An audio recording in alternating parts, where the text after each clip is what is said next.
여러분 안녕하십니까? 포항 MBC 뉴스데스크입니다. 포항시가 수해 방지를 위해 역점 사업으로 추진하고 있는 오천읍 항사댐 건설 사업이 본격 추진됩니다. 항사댐 건설은 최근 기획재정부 제7차 재정사업평가위원회에서 예비 타당성 조사와 사업 적정성 검토 면제를 받았고 국회에서 타당성 조사비 19억 8천만 원을 확보해 사업 추진에 탄력을 받게 됐습니다. 항사댐은 포항시 오천읍 항사리 일원에 높이 50m, 길이 140m, 저수용량 476만 톤 규모로 건설될 예정이며 전략환경 영향평가 등을 거쳐 2025년 착공해 2029년에 완공할 계획입니다.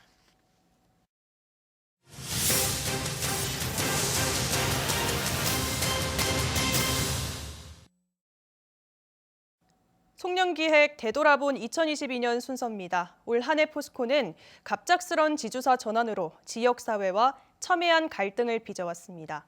포항 시민의 희생으로 성장한 포스코가 이제 와서 이 정체성을 벗어던지려 한다는 비판이 제기됐고 아직도 이 갈등은 해소되지 않고 있는데요. 사내 성폭력 사건으로 폐쇄적인 조직 문화까지 드러나면서 포스코의 진정한 쇄신이 필요하다는 지적이 나오고 있습니다. 박성아 기자입니다. 지난 1월 포스코는 물적 분할을 통한 지주회사 포스코 홀딩스의 설립 의지를 밝혔습니다. 지역사회와 노동계는 즉각 반발했습니다. 지금까지도 그 오염된 공기를 마시고 있습니다. 당연히 포항에서 포스코가 지역 공헌 사업 차원에서도 포항을 살리기 위해서 모든 노력을 다 해야 되는 것입니다. 그것이 도리입니다. 중대재해처벌법 같은 경우도 이제 별도 법인이니까 우리는 책임 못 지겠다 그러면 지주사는 좀 빠져나가고 포항에 있는 신설 법인이 책임지는. 지역 정치권과 대선 후보들까지 한 목소리로 반대에 나섰지만 포스코는 2달 뒤인 지난 3월 포스코 홀딩스를 공식 출범시켰습니다. 철강 성공 신화를 넘어 명실상부한 100년 기업으로 다시 태어나는 첫 출발이 될 것입니다. 이후 포스코 홀딩스의 본사를 포항에 두는 것과 관련한 갈등이 1년 가까이 이어지고 있습니다. 포스코 측이 지주사 출범 당시 본사를 포항으로 옮기는 방안을 추진하겠다고 포항시와 포항시민과 합의했지만 몇 달째 별다른 진전이 없기 때문입니다. 포항 지역 시민단체는 최근 포스코 홀딩스의 포항 이전에 대한 진정성을 찾아보기 힘들다며 비판 성명을 냈고 포항시 의회도 최근 합의 진행이 지지부진하다며 합의서 내용을 이행할 것을 다시 촉구하고 나섰습니다. 시민들이 포스코에 또 건설 그리고 지금 조업까지 함께 해왔는데 지방에 못한다는 건 뭐 이유가 좀 맞지 않다고 보고 지방에서도 충분히 가능하다고 보기 때문에. 포스코의 폐쇄적이고 성차별적인 조직 문화도 도마에 올랐습니다. 포항제철소에서 수년 동안 묻혀온 직장 내 성폭력 문제가 수면 위로 드러난 겁니다. 파장이 커지자 포스코는 뒤늦게 사과문과 쇄신안을 발표했고 고용노동부 조사 결과 관련 법 위반 사실과 조직 문화의 문제점이 확인됐습니다. 올 한 해 지역사회와의 갈등과 비윤리적인 사내 문화로 얼룩진 포스코. 진정한 국민기업으로 거듭나기 위한 근본적인 쇄신이 필요하다는 지적입니다. MBC 뉴스 박성아입니다. 검찰이 포항 지하주차장 참사와 관련해 공무원 등 5명에 대한 구속영장을 반려했습니다. 이에 따라 경찰은 보안 수사를 통해 영장을 재신청할 계획이라고 밝혔습니다. 경찰은 지난 23일 흰남노 대응 책임자인 포항시 공무원 1명과 한국농어촌공사 관계자 2명, 아파트 관리사무소 관계자 2명에 대해 업무상 과실치사 혐의로 구속영장을 신청했습니다. 전국 공무원노조 경북지역본부는 오늘 성명을 통해 자연재해에 대한 경찰의 무리한 공무원 구속영장 신청을 규탄한다고 밝혔습니다.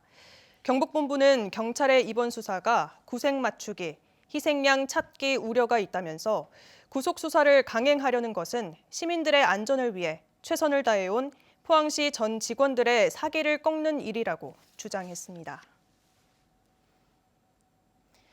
2023학년도 대입 정시 모집 원서 접수가 오늘부터 시작됐습니다.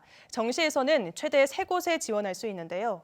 자신에게 유리한 전형을 찾는 게 중요한데 교차 지원에 따른 상위권 이과 강세와 재수생 증가 같은 변수도 고려해야 합니다. 보도에 조재한 기자입니다.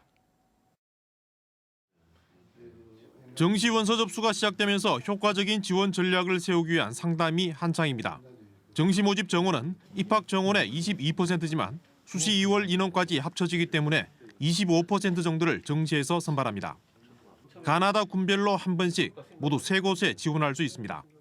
6장 쓰는데 그에 비해서 절반밖에 정시에는 쓸 수 없으니까 신중해야 되겠다는 조금 더 부담이 있는 것 같고, 아무래도 재수생이 저희보다 공부한 수능 시간이 더 많을 테니까 그것도. 수시 전형 합격자는 등록 여부와 관계없이 정시에 참여할 수 없습니다. 이번 대입은 지난해에 이어 2번째로 문이과 통합 전형으로 치르고 있습니다. 이번 수능에서 수학 1등급을 받은 수험생 가운데 이과생들이 주로 선택하는 미적분이나 기하 선택이 93.4%를 차지한 것으로 나타났습니다. 문과 침공이라 불렸던 지난해보다 이과 강세는 더 두드러질 것으로 보입니다. 이과 학생들 상위권 성적의 빈도수가 훨씬 더 누적 빈도수가 많다라는 게 파악이 됐고요. 상위권 학과 문과에서 경영이나 경제 이런 쪽으로 지원하는 학생들은 문과생들은 조금 보수적으로 생각을 해야 될 것 같습니다. 정시 모집 합격자는 2월 6일까지 발표하고 합격자 등록은 2월 7일부터 9일까지입니다. 정시 미등록 충원 합격 통보는 2월 16일 오후 6시까지, 정시 미등록 충원 등록 마감은 2월 17일입니다. 전문대학 정시 모집은 내년 1월 12일까지인데 지원 횟수에 제한은 없습니다. MBC 뉴스 조재환입니다. 응급실에 온 임산부에게 적절한 조치를 취하지 않아 사망에 이르게 한 혐의로 재판에 넘겨진 의사에게 6년 만에 유죄가 선고됐습니다. 대구지법 포항지원은 업무상 과실치사 혐의로 기소된 50대 의사에게 금고 8개월의 집행유예 2년을 선고했습니다.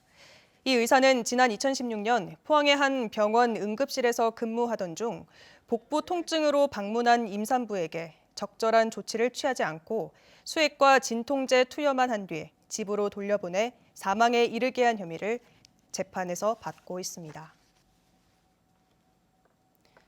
대구시가 추진하는 대형마트 의무 휴업일 변경을 두고 지역 안에서 반대 목소리가 나오고 있다는 소식 얼마 전 전해드렸는데요. 소상공인연합회 16개 시도 회장들이 오늘 대구에서 의무 휴업일 평일 변경을 반대하는 기자회견을 열었습니다. 광역시 가운데는 대구가 처음이라 이해관계가 있는 단체와 다른 지역에서도 민감하게 바라보고 있습니다. 양권희 기자가 취재했습니다. 대형마트 앞에서 정육점을 운영하는 소상공인은 대구시의 의무 휴업일 평일 변경을 예의주시하고 있습니다. 그래도 쉬는 날에는 아무래도 이쪽으로 오는 경향이 좀 있어요. 주말에 아무래도 좀 많아요.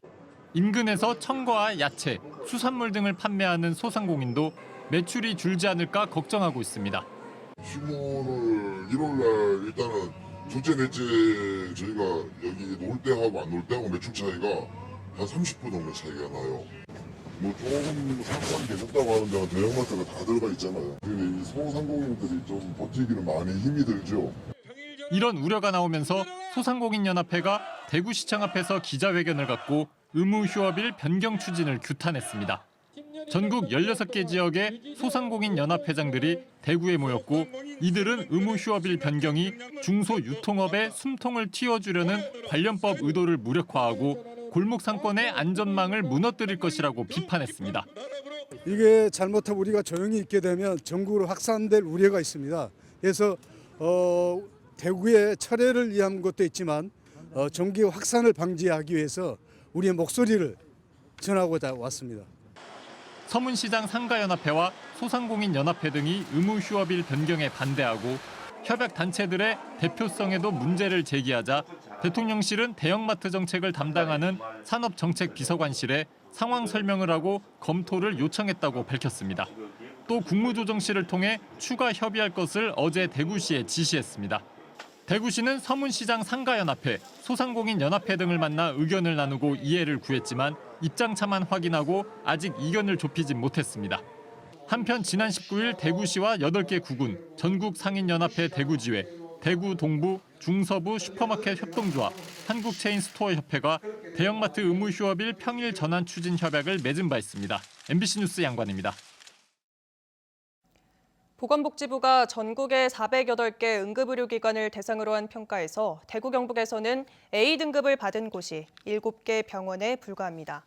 전국의 40개 권역 응급의료센터 가운데 대구 경북에서 A등급을 받은 곳은 안동병원이 유일하고 경대병원, 영대병원, 구미차병원 등 4곳은 B등급을 받았습니다. 지역 응급의료센터에서 포항 세명기독병원이 A등급을 받았고 지역 응급의료기관에서 S포항병원 등 5곳이 A등급을 받았습니다. 대구 경북의 응급의료기관 34개 병원이 B등급을 받았고 9개 병원은 C등급에 그치는 등 지역 응급의료기관의 내실화가 시급하다는 지적입니다. 찬 공기가 유입되면서 날씨가 많이 추워졌습니다. 내일 아침도 영하권으로 시작하겠는데요. 연일 메마른 날씨 속에 화재 사고 주의하셔야겠습니다. 조주경 기상캐스터입니다. 찬바람이 매섭게 불면서 추운 날씨가 이어지고 있습니다. 내일 아침 포항의 기온이 영하 1도로 오늘보다는 조금 덜 춥겠지만 여전히 예년 기온을 밑돌겠습니다.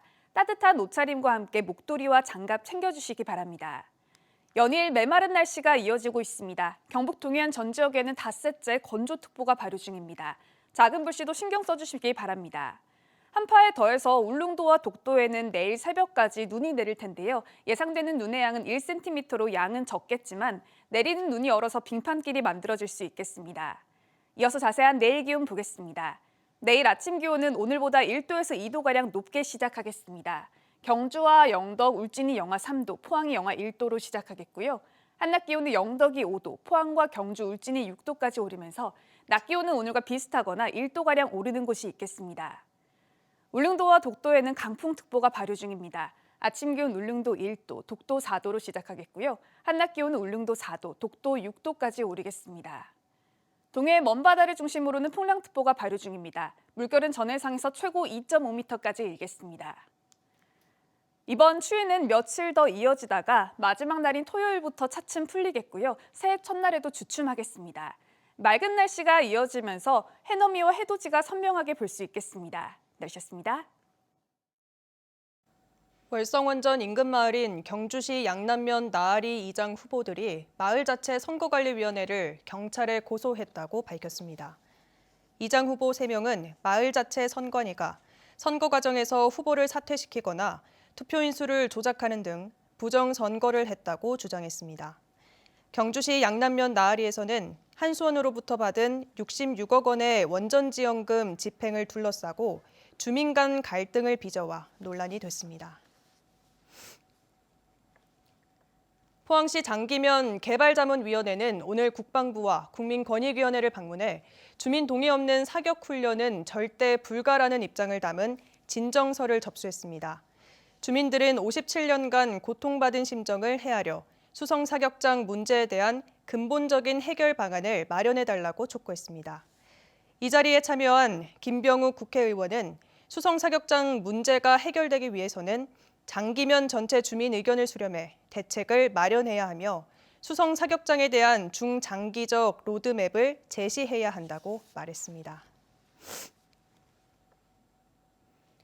한국원자력환경공단이 노동이사제를 처음으로 도입하고 초대 노동이사에 이승재 기금관리센터 차장을 선임했다고 밝혔습니다.